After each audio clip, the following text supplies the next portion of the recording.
स्वाभिमानी न्यूज चॅनलच्या बातमीपत्रात आपले स्वागत। नीट गैरव्यवहार व जंतर मंतरवरील हिंसेप्रकरणी देश की बात फाउंडेशनचे धुळ्यात आंदोलन।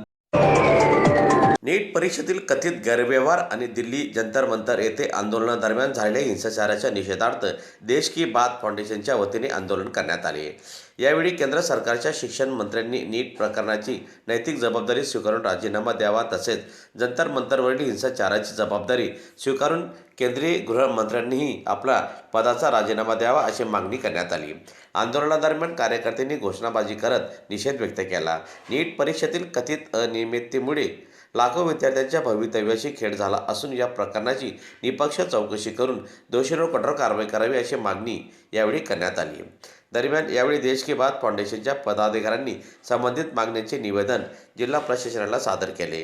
विद्यार्थ्यांना न्याय मिळावा, परीक्षा व्यवस्थेत पारदर्शकता यावी आणि भविष्यात अशा घटना टाळण्यासाठी प्रभावी उपाययोजना करण्यात याव्यात अशी भूमिका यावेळी आंदोलनकर्त्यांनी मांडल्या।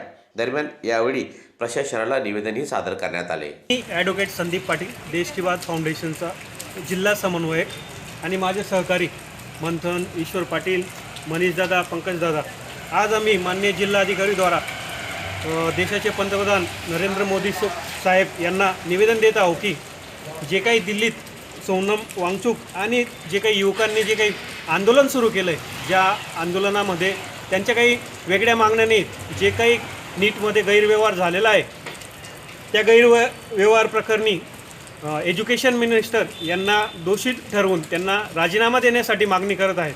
तरी आमची देश की बात फाउंडेशन धुळे जिल्ह्याच्या वतीने मोदी साहेबांना विनंती आहे की देशात जे काही आज चाललं आहे हे फक्त एज्युकेशन मिनिस्ट्रीमुळे चाललेलं आहे, कारण की त्यांच्या या चुकीच्या धोरणांमुळे आज त्या मुलांना ते सोसावं लागलं आणि त्याचे पडसाद आज आपण बघतोय।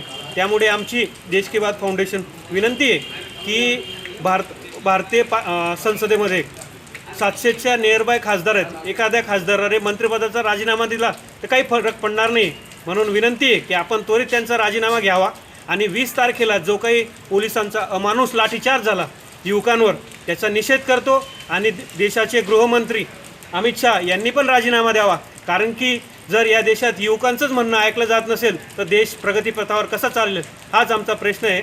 आणि निवेदन आहे साहेबांना की लवकरात लवकर त्यांचा राजीनामा घेऊन आंदोलन समाप्त झालं याची घोषणा करावी